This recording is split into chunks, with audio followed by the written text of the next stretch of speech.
Opa, agora sim, agora temos aqui. Agora sim, agora a internet está funcionando normal, certo? Então agora nós conseguimos chamar, porque hoje nós temos convidada especial aqui na nossa live para a gente trocar uma ideia. Nós vamos falar sobre estágios, habilidades para liderar essa turma, né?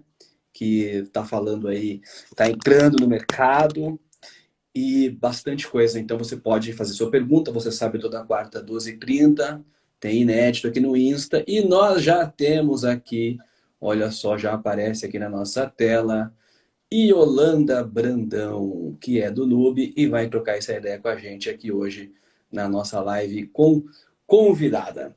Tudo bem, Yolanda? Tudo bem, Emerson? E você, como está? Melhor agora com a tua presença aqui na nossa live. Um prazer, uma alegria e uma honra participar dessa conversa com você. Muito bem. Yolanda, está aberta a temporada para estágios. É isso? Foi dada a largada? Nos conte sobre essa questão. É isso mesmo, Emerson. Sabe que estágio é uma ferramenta de inserção profissional importante para quem estuda, sobretudo para estudantes universitários, mas também para aqueles que fazem ensino médio e técnico, e pós-graduação, enfim.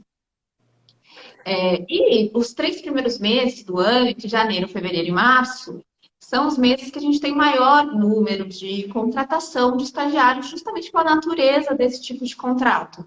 Então, ainda dá tempo, sobretudo porque o carnaval foi bem no finzinho de fevereiro, início de março. Então, muitas empresas deixam para contratar durante. Aliás, contratam nesse período. Só para vocês terem uma ideia, em São Paulo, a gente tem uma expectativa para esse trimestre de mais de 34 mil vagas, que é um aumento importante em relação ao ano anterior, um aumento de 14%. Claro que 2020 e 2021 foram anos absolutamente atípicos, embora 2021 a gente tenha retomado um pouquinho as contratações, mas a gente tem sentido que 2022 o mercado de estágio volta a ser aquecido. Então, para quem nos ouve e pode estagiar, quer estagiar, tem que se inscrever agora no site do Nube, que é nube.com.br. Muito bem. Yolanda, você falou aí, né? Estagiários e aprendizes. Isso me chamou aqui um pequeno ponto importante, né? Qual que é a diferença, basicamente, assim, do que é um estagiário e do que é um aprendiz? Fala pra gente. Bom, é importante ficar claro essas diferenças. São duas modalidades que jovens podem se beneficiar. Estágio, ele é mais amplo, ele não tem restrição apenas para pessoas bem jovens, como é o caso da aprendizagem. Então, estágio é um vínculo, né, um ato escolar educativo que ocorre no ambiente de trabalho. Então, o que isso requer? Isso requer que o estudante, que o jovem, que a pessoa esteja devidamente matriculada numa instituição de ensino, seja ele médio, médio técnico e superior, ou superior, né?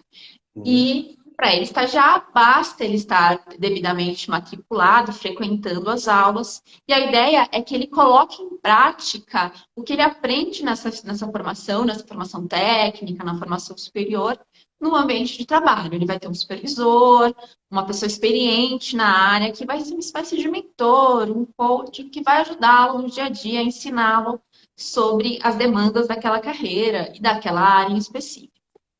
O que media a relação de estágio é o termo de compromisso de estágio. Portanto, é uma experiência profissional bastante diferente do que a gente entende como a lei, a CLT, que é a Consolidação das Leis do Trabalho, que rege também o que é a aprendizagem. Então, só para a gente finalizar o que é estágio, o estagiário, quando faz um estágio não obrigatório, ou seja, aquele que não está previsto na grade curricular do curso, ele tem direito a uma bolsa auxílio, que é diferente de salário, porque salário prevê vínculo empregatício, isso não está previsto no estágio. Auxílio transporte, recesso remunerado após um ano de estágio, seguro de vida, além de outros benefícios que a empresa pode oferecer. Mas a vocação do estágio é que a gente desenvolva esse estudante profissionalmente, aquilo que ele aprende na formação educacional seja colocado em prática no mundo do trabalho. Agora, quando a gente pensa em aprendizagem, pode falar, eu ia um Não, não, raciocínio. continua, continua. Eu pego aqui na sequência. Quando a gente pensa em aprendizagem, por que existe estágio? Por que existe aprendizagem? Primeiro, a gente tem que entender que a parcela jovem da população é uma das parcelas mais vulneráveis em termos de inserção profissional. Então, estágio e aprendizagem são recursos importantíssimos para a gente mitigar esse quadro e, sobretudo, preparar os próximos profissionais da geração que chega, né, para atuar e ser capaz de dar conta dos desafios do mercado de trabalho. A aprendizagem é um contrato especial da CLT. Então, quem rege a relação de aprendizagem é a consolidação das leis do trabalho, a nossa famosa CLT. Essa pessoa, o que ela precisa ter? Quais são os pré-requisitos para ela ser aprendiz? Ela precisa ter entre 14 e 24 anos, aí diferente do estágio, é realmente uma modalidade de trabalho específica para jovens, tá bom? E precisa estar no ensino médio ou ter se formado no ensino médio. Ambas as modalidades protegem essa pessoa, esse jovem, para que ele continue se formando, estudando. Porque o trabalho também, muitas vezes, pode ser um fator que leve as pessoas a abandonar os estudos. Então, essas duas modalidades protegem o estudante para que ele continue conciliando carga horária de trabalho e carga horária de educação, seja no ensino médio ou no ensino superior. Então, o aprendiz ele não tem a necessidade de estar na universidade, porque ele vai ter uma formação específica à área que ele está atuando. Então, se for um aprendiz da área administrativa, uma vez por semana, claro que existem contratos diferentes, mas ele sempre vai ter uma formação voltada, normalmente uma vez por semana, voltada para técnicas administrativas. Se for para vendas, então ele vai ter um curso adequado numa indústria, e assim vai. Então, existem vários tipos de cursos, né, de formações específicas para aprendizagem, e ele vai ter o curso de acordo com a área que ele foi contratado. Então, basicamente, essa é a diferença. Aí sim, o aprendiz vai receber um salário, né? Um salário, existe lá algumas exigências legais, algumas indicações legais, ele vai ter acesso a vale transporte, vale alimentação, assim como um profissional CLTista. Legal. Yolanda, depois dessa aula aqui entre estagiários e aprendizes, mas competência, assim, basicamente vai requerer as mesmas, né, para você desempenhar esse papel. Você falou aí na questão, né, do ajudar. É um contrato que protege, inclusive, o indivíduo para continuar os seus estudos, enfim. Ou seja, ele vai continuar na sua formação, mas ele vai ter que também entregar alguns resultados, ele tem que mostrar algumas competências. O que você tem visto, percebido em relação às competências que estão sendo mais requeridas neste momento para essa turma? Bom, sobretudo, competências ligadas ao nosso repertório comportamental. O que muita gente chama no mercado de trabalho como soft skills, mas chamem como preferir. O fato é, as nossas habilidades sociais, comunicação, relacionamento interpessoal, iniciativa, trabalhar bem em equipe, são habilidades cada vez mais requeridas no mundo do trabalho. Então, se antes a gente tinha o paradigma da competência técnica, que continua importante, ainda mais num trabalho tão complexo como a gente vive, e a pandemia não mostrou isso, né, Emerson? Sim. Mas cada vez mais o que se exige desse profissional é uma mescla entre essa competência técnica, que essa pessoa consegue na experiência profissional, na formação, nos cursos, naquilo que ele aprende ao longo da vida, e as competências comportamentais.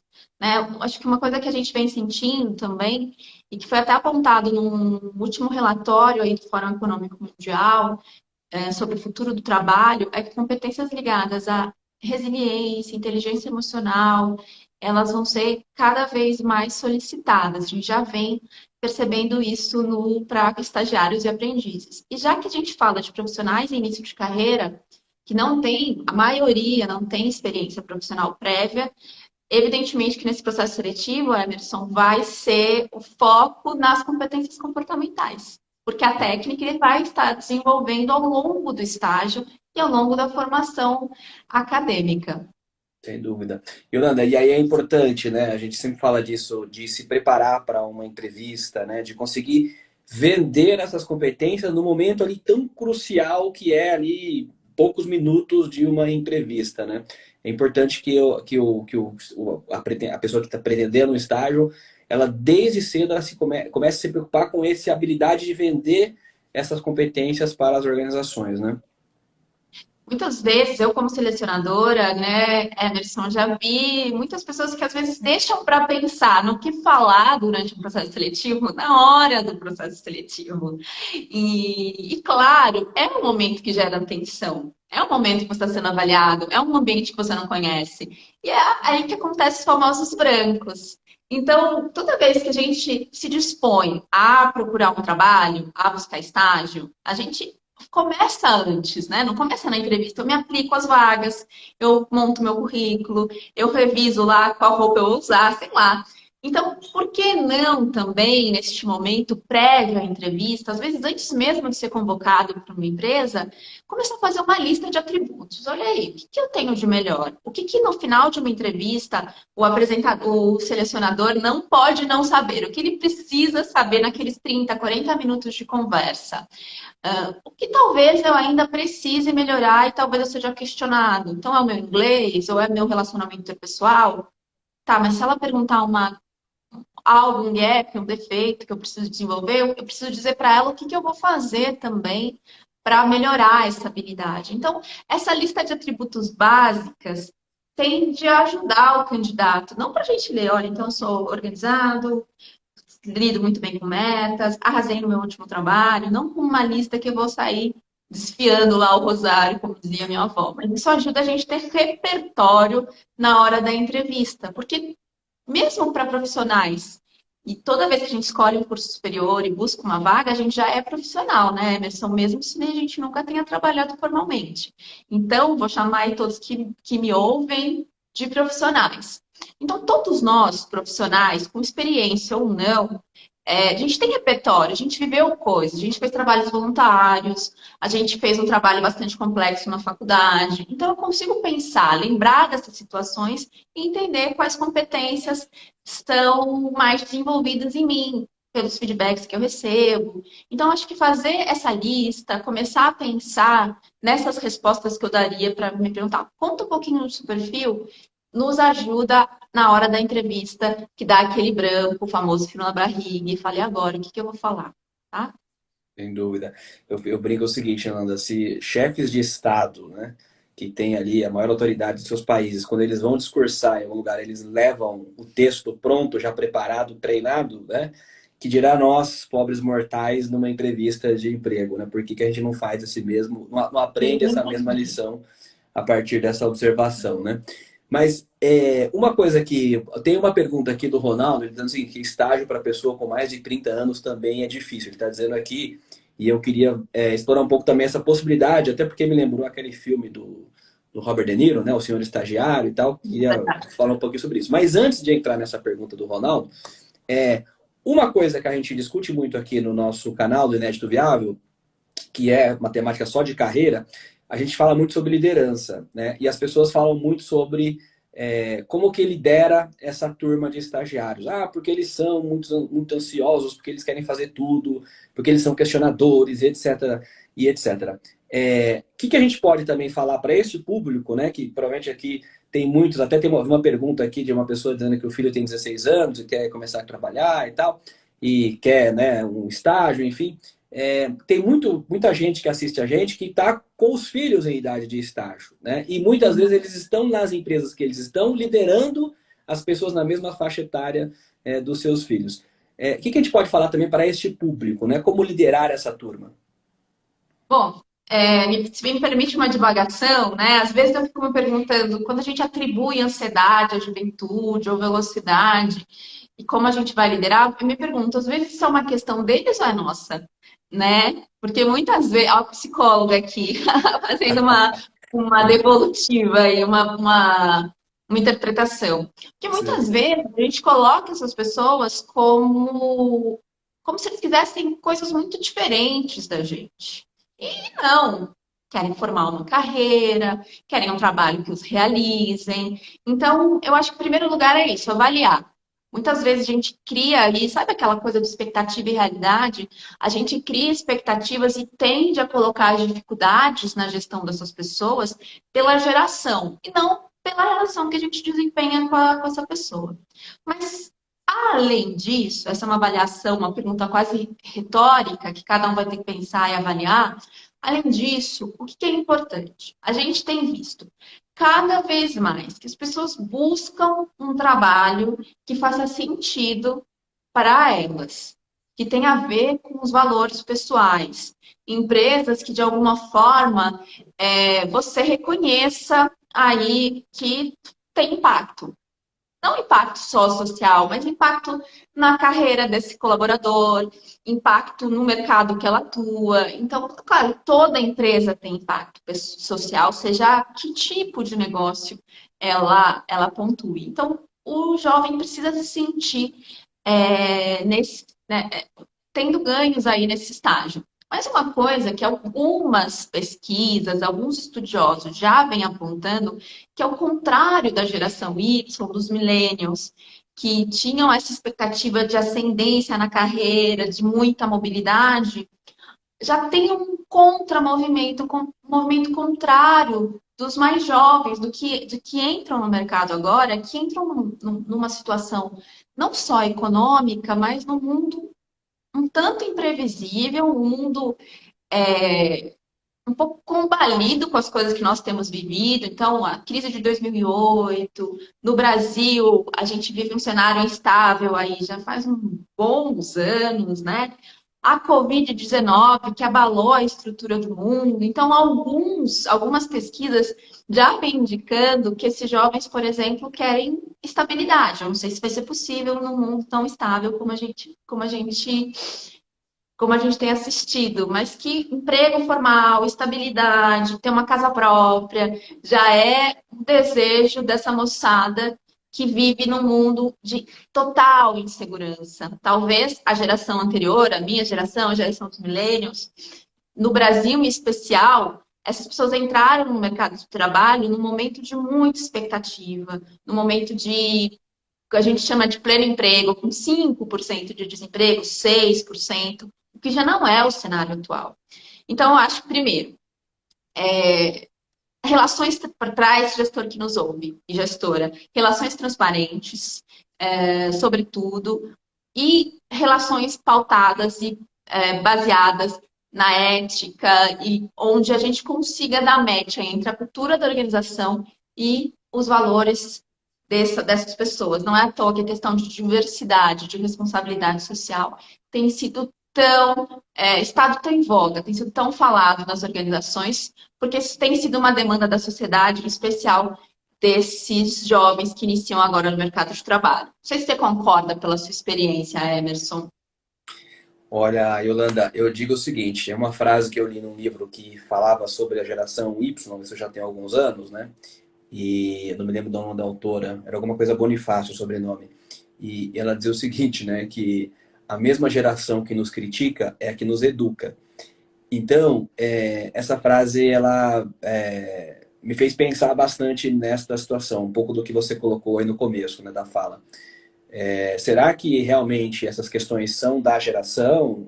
Ou será que não sou eu que estou, né, levando a uma interpretação que isso representa um comportamento da geração?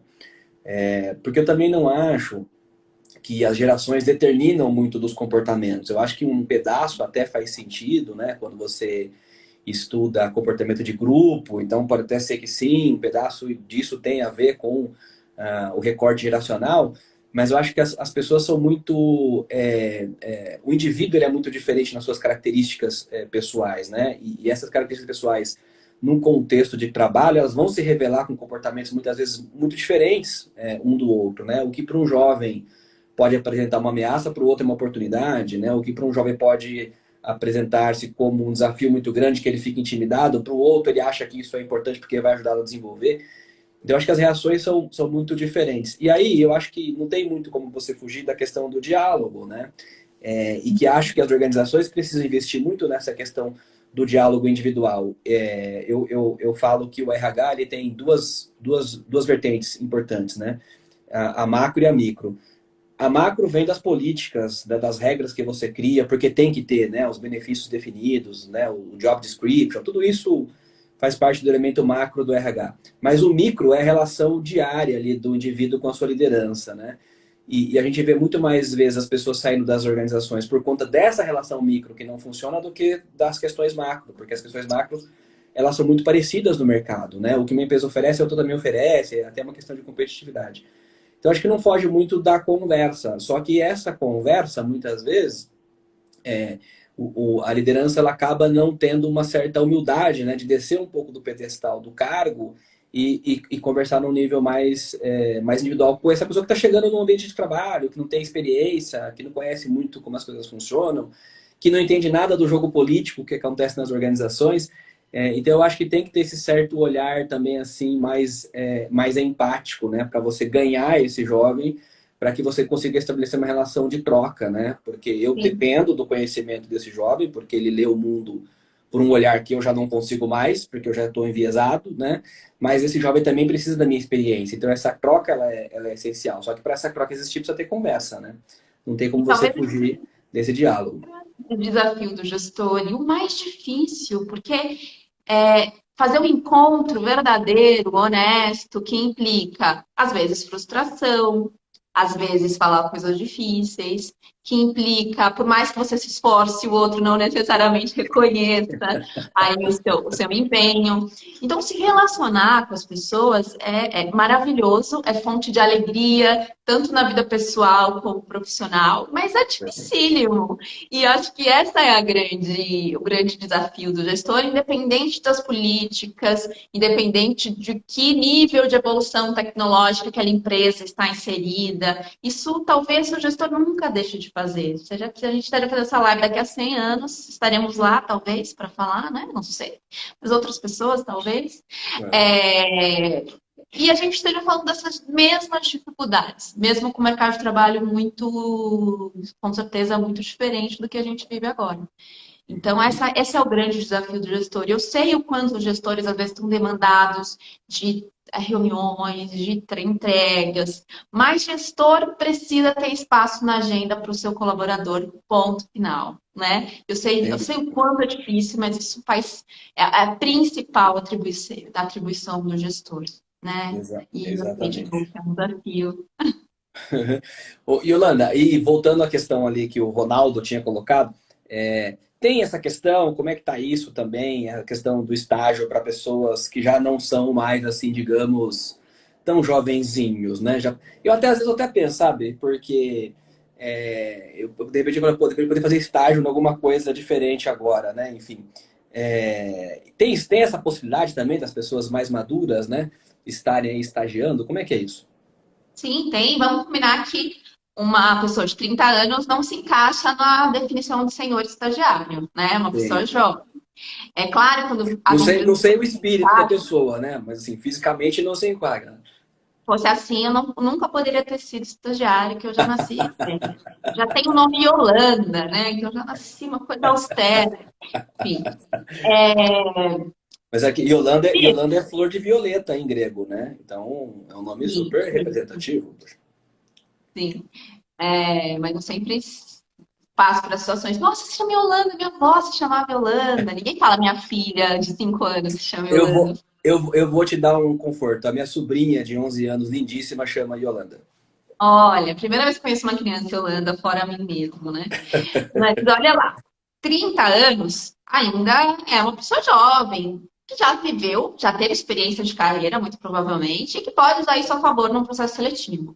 Porque cada vez mais esse perfil é incorporado dentro das organizações. Porque as universidades, lembra, maior número de estágios está para estudantes universitários. As universidades, nas últimas 2 décadas, ficou muito mais heterogênea. Só para vocês terem uma ideia, a gente tinha aí em torno de 3,5 milhões de matrículas em 2002. Agora, matrículas no ensino superior. Agora são quase 9 milhões. Então, triplicou praticamente, quase triplicou.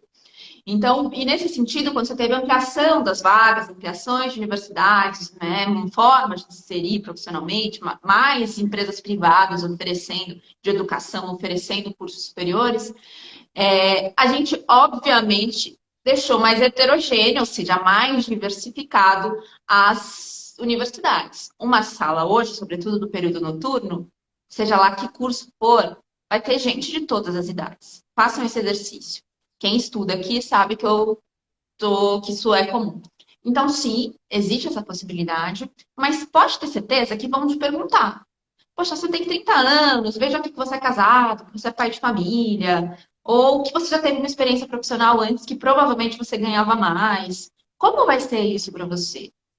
Como que você se organiza financeiramente? Esse tipo de pergunta vai existir. E você precisa explicar para o seu gestor, para o RH, que você se preparou, que o estágio é importante para você por N, né, pelas razões que você apresentar. Olha, para eu me inserir profissionalmente, a minha carreira não tinha nada a ver com o curso que eu escolhi, eu sei da importância do estágio, eu tenho uma reserva financeira, eu tenho auxílio da minha esposa, do meu marido, da minha namorada, da minha família, ou eu me organizo, de preferência, me organizei financeiramente para isso, tá? Então, esse tipo de pergunta vai surgir e vai levantar uma dúvida, né? Por exemplo, se o Emerson se candidatasse a uma vaga de estágio, qual pergunta eu falaria? Mas peraí, Emerson, você tem uma carreira, você é empreendedor, você tem uma carreira de quantos anos? 25, 20, Emerson, me ajuda. Não sei quantos anos de carreira você tem. Deixa pra lá, deixa pra lá, deixa pra lá.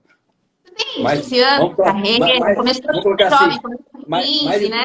Então, mais de 2 décadas, mais de 2 décadas, deixa assim. tem aí alguns, né? Uns anos de carreira, super jovem, começou cedo a trabalhar. É, Por que você vai, então, se inserir numa vaga de estágio, dedicar 6 horas, 7 horas do seu dia para isso que você poderia estar investindo no seu negócio? Qual é o teu plano? Você precisa explicar para a pessoa, porque evidentemente está numa situação diferente de vida de quem está iniciando a carreira e busca um estágio. Mas já tem empresas, clientes nossas, eu não posso revelar o nome porque isso ainda está sendo organizado, mas que quer fazer um projeto para estagiários 50 a mais, ou seja, que não tem nada, não precisa de um projeto para 30 a mais. Essas pessoas podem se inscrever em qualquer vaga de estágio, isso já tem sido comum, tá bom? Mas quando você pensa em uma pessoa de 50 anos, mais madura, normalmente essa pessoa não buscaria esse tipo de inserção profissional. Então já existem empresas pensando especificamente para contratar pessoas desse perfil. E se não existissem universitários com a cidade, percebe? Não faria Sim. nenhum sentido fazer este programa. Então, sim, isso já tem sido uma questão nas empresas. Agora, 30 anos eu nem me preocuparia. Eu só me preocuparia com esse discurso, sabe? O que eu vou contar para o meu entrevistador se ele me perguntar por que eu busco um estágio agora, que é diferente de uma vaga CLT ou de quem tem o próprio negócio, enfim. Entendi. Ô, Yolanda, eu estou lendo muito sobre economia da longevidade, né? Inclusive, aqui no canal do Inédito Viável tem uma live com o professor Jorge Félix, que escreveu esse livro, né? Economia da longevidade e tal. Vou até anotar, porque E, esse é o futuro, gente. Nós vamos ver muito, vamos ter 3, 4 carreiras.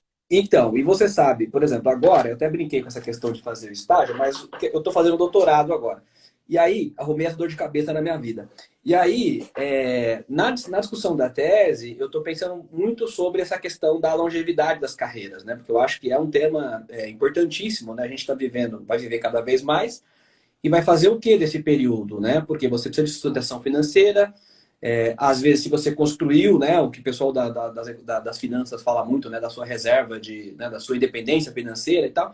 Se você conseguiu isso, mas isso por si só não resolve a sua vida, porque tem uma questão de ocupação no seu tempo também, né? Não é só, eu agora vou ficar só na piscina tomando sol. Você vai ficar quantos dias lá? 20, 15 dias, depois de um mês você já não aguenta mais, porque se você teve uma vida ocupada, dificilmente você vai conseguir, né, porque você estará jovem, inclusive.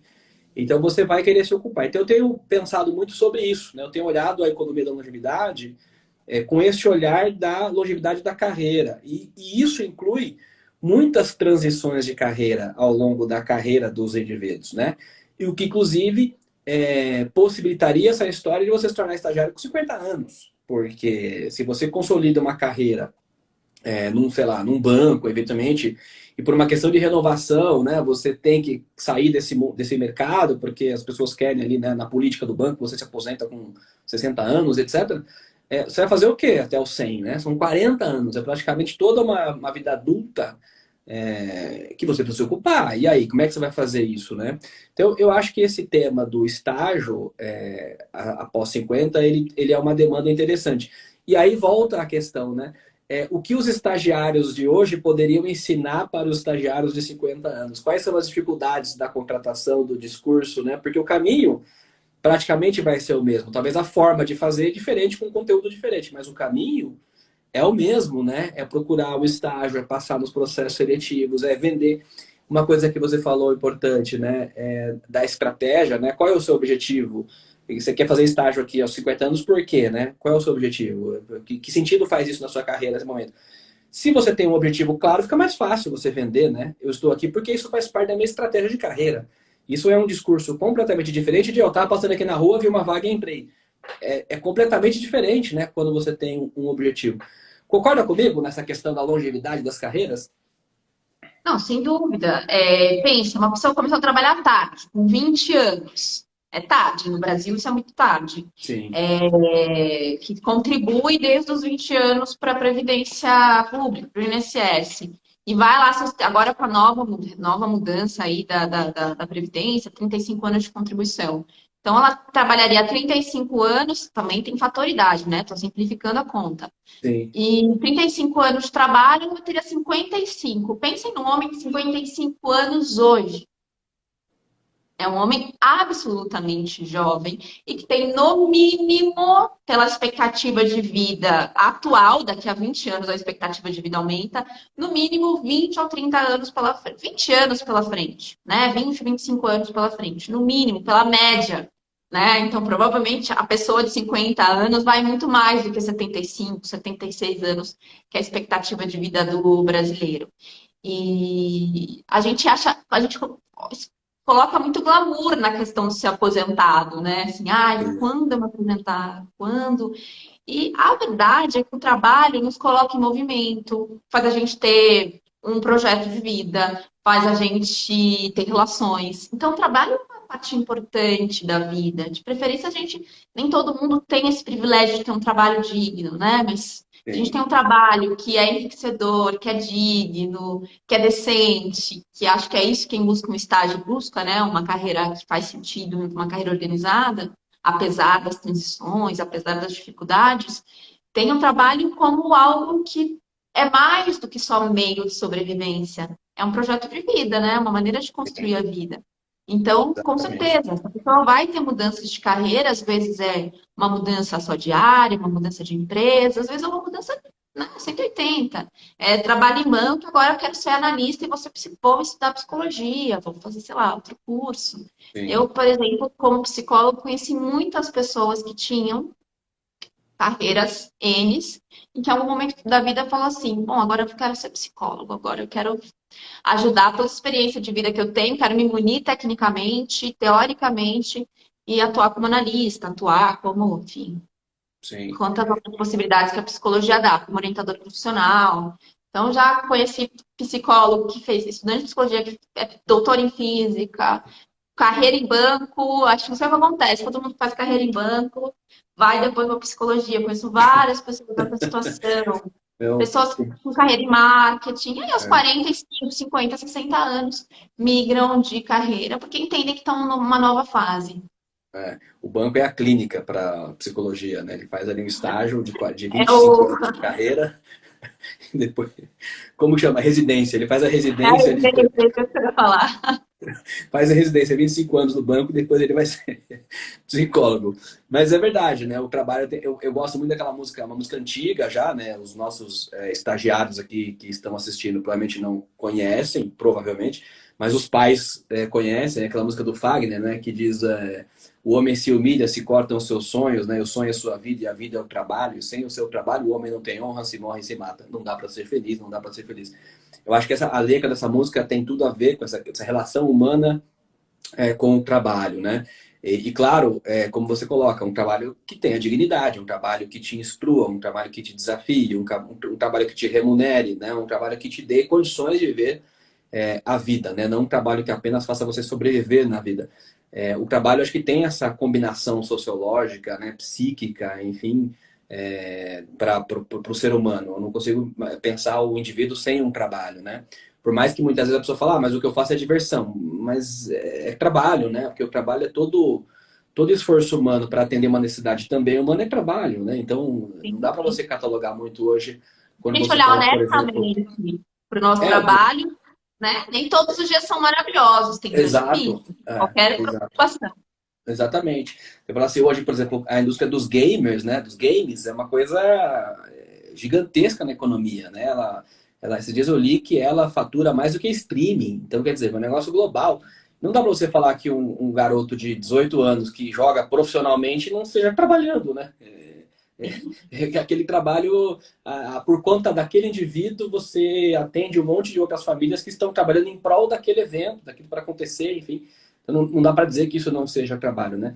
E acho que esse olhar também é importante, assim, de você buscar os espaços na economia também, que muitas vezes têm oportunidades e não são tão falados, né? A gente fala muito hoje. Eu fiz uma enquete aqui 2 dias atrás, perguntando para as pessoas qual era a profissão que mais tinha crescido no Brasil nos últimos 10 anos, né? E as pessoas votaram TI, gamer, ISD e um monte de coisa. E na realidade, segundo o CAGED, a profissão que mais cresceu foi cuidador de idoso. Então, ela saiu de, acho que cresceu 547% no Brasil. Então, assim, acho que esse olhar também nos aspectos da economia, onde tem oportunidades, e não se concentrar todo mundo, onde todo mundo quer fazer aquela mesma coisa, eu acho que isso também é um olhar estratégico até para o estagiário, né? Buscar uma oportunidade num segmento, às vezes, muito diferente, porque ele pode se descobrir sendo talvez único naquele segmento, né? Ou aproveitando de coisas que não estão tão na moda, mas que pode trazer ele uma grande oportunidade de carreira, né? E o mundo corporativo, que às vezes é o que a gente mais fala, é um pedaço do mercado de trabalho. A gente tem um universo muito mais amplo, né? Então, acho que isso é bacana. Quando você falou de cuidador de idoso, muitas vezes a pessoa não vai, claro, ela poderia se filiar a uma empresa, mas muitas vezes ela não vai pelos caminhos tradicionais de se inscrever lá no site de empregos ou no LinkedIn. Existem outras formas de se inserir profissionalmente, além deste modelo de trabalho que a gente conhece. E acho que isso tem a ver, de novo, com as expectativas que a gente tem para a nossa carreira. Então, a gente fala muito da importância de a gente traçar objetivos, ter clareza dos nossos, né, das nossas metas, de quem nós somos, mas ter conhecimento a respeito do mundo do trabalho é fundamental também, senão essa pessoa navega assim sem prumo, sabe? Ela precisa direcionar os desejos e a vontade de carreira também para aquilo que o mercado de trabalho tendencia a ir e as oportunidades existentes. É isso aí. É o que eu chamo de um inédito viável, né? Como é que eu viabilizo um inédito na minha vida, né? E acho que sempre tem que perguntar quais são meus objetivos, né? Quais são meus objetivos, o que eu espero. Nem que eles mudem daqui a algum tempo, né? Mas eu acho que o fato de você estabelecer ele agora, sei lá, para os próximos 2 anos e você insistir nele vai te ajudar muito, né? E nessa caminhada desses 2 anos, se você chegar lá e falar, putz, não era exatamente isso que eu queria, ótimo, porque você construiu um tijolinho, né, para essa construção que você está fazendo da sua carreira, porque no fundo, a carreira acho que é a sequência de experiências pessoais de trabalho, né, que eu vou consolidando e vou conectando, como diria, né, naquele discurso famoso do Steve Jobs, eu vou conectando os pontos, né, vou conectando os pontos por onde eu passei e isso vai criando um futuro diferente. Se eu não tiver feito nada, eu não tenho nada para conectar. Então, acho que essa importância de você fazer as coisas e ir tirando lições dessas coisas que você fez, né? Mesmo que elas não te levem exatamente onde você queria, mas você passa a ter um tijolinho importante ali para a construção da sua jornada. Yolanda, eu falei que a nossa live aqui toda quarta, 12h30, são 20 minutinhos de conversa, e sempre são 20 minutinhos. Mas hoje eu estou olhando aqui, eu passei muito É do que eu falo horário. demais, né? Ah, não, mas estava boa a conversa. Aí eu fico preocupado com a tua agenda, porque eu faço 20 minutinhos toda quarta aqui, a gente conversa, o pessoal participa, e é super rápido, mas hoje a coisa desenvolveu aqui. Bom, eu acho que vamos caminhando já para o nosso finalzinho também. Vamos deixar aí as considerações finais. Acho que é legal você falar do Nube, né? Das oportunidades, onde está o site, como é que a pessoa tem que fazer para se inscrever, aproveitar essa oportunidade, né, da temporada de estágios. E as dicas, a gente já falou aqui bastante coisas. O pessoal que não pegou desde o começo pode assistir, que a live vai estar aqui no canal do Inédito Viável, que é um canal no Instagram só para falar de carreira. E toda quarta, 12h30, você sabe, tem inédito aqui no Insta. Yolanda, por favor. Bom, então, para vocês que buscam estágio, que querem que seria através do estágio da aprendizagem, se inscrevam agora mesmo no site do Nube. Né? Eu entrei aqui com o perfil do Nube, então vocês podem já seguir o nosso perfil também. Lá vai ter os links para o nosso site, para a TV Nube, enfim, para uma série de dicas de carreira para continuar essa conversa. Mas o site, para quem quiser ir direto, é nube.com.br. Vocês também podem baixar o nosso aplicativo nas lojas aí de aplicativos do celular de vocês, né? Enfim, se é a Apple Store, se é o Google Store, enfim. E eu acho que mais importante de tudo que a gente conversou aqui esse é um bom momento para buscar vagas de estágio, para participar de processos seletivos. E o Emerson falou uma coisa muito bonita, de que a carreira é essa trajetória, que a gente vai ligando os pontos, às vezes pode até parecer sem sentido pra gente, mas se a gente vai fazendo coisas, a gente vai conectar isso em algum momento e vai fazer sentido para a construção da nossa carreira. E para isso a gente precisa de um olhar generoso para a gente mesmo. A gente muitas pessoas tendem a ser muito exigentes ou enfim, ser exigente consigo mesmo, ou não valorizar as nossas conquistas. Então, acho que esse é um exercício que a gente tem que fazer na vida, não só na carreira, para a gente ser mais amoroso e não ficar travado, né? Porque às vezes é tão difícil lidar com esse olhar duro, ou com não consegui atingir meta X, Y, Z, e isso nos paralisa. Acho que estar em movimento é muito importante. Então, o Nube está aqui para ajudá-los nesse aspecto, né? Em termos de inserção profissional, conta com a gente. Nosso cadastro é gratuito e vocês podem concorrer a todas as nossas vagas assim que vocês fazem aí o cadastro. Muito bem. Olha aqui, ó, Yolanda. Esta é a minha Yolanda. Olha aqui, ó, o dia que ela tomou Olha, vacina. nossa senhora. Ó, essa é a foto de Facebook feliz com a vacina. Essa é a realidade depois da vacina, né? Mas está vacinadinha aqui, a pequena Yolanda. Meu xodó. Então, Yolanda, obrigado pela sua participação aqui com a gente na nossa live. Toda quarta, 12h30, você sabe, a gente tem uma conversa aqui para falar sobre carreira. Seja sempre bem-vinda. Quando tiver mais assuntos, pode falar com a gente, que a gente dá espaço também. A ideia desta página aqui do Instagram é isso. É só falar sobre carreira, trocar ideia sobre carreira. E em breve vai estar saindo o meu novo livro, que é Carreira, a Essência sobre a Forma, onde eu vou trazer várias reflexões sobre essa temática carreira, falando de propósito, falando de desafios, mercado, psicologia, economia, né? Ou seja, tudo que está em torno da questão carreira, né? Com um olhar bastante crítico, menos, eu diria, menos superficial do que a gente vê muitas vezes quando as discussões são sobre carreira, né? Então, é que eu estou tentando conseguir criar uma conexão entre a academia, que produz coisas muito profundas, e aquilo que a gente precisa no dia a dia, que a velocidade nos demanda, né? Mas sem perder a qualidade das coisas que a gente faz. Eu acho que isso é importante também, né? A gente não pode se render à superficialidade das coisas, principalmente quando o assunto é trabalho, e trabalho impacta a nossa vida. Muito bem, Yolanda, mais uma vez, muito obrigado pela sua generosidade de participar com a gente. Desculpa o tempo que estourou, né? Primeira vez que acontece isso aqui, em um ano de lives, todas as quartas-feiras. Meu Primeira Deus. vez que acontece, mas foi um prazer falar com você. Muito obrigado, querida. Eu que agradeço, um beijo a todos, cuidem-se, tomem vacina. Tomei vacina, isso é muito importante. Tchau, tchau, gente. Valeu. Até quarta-feira que vem.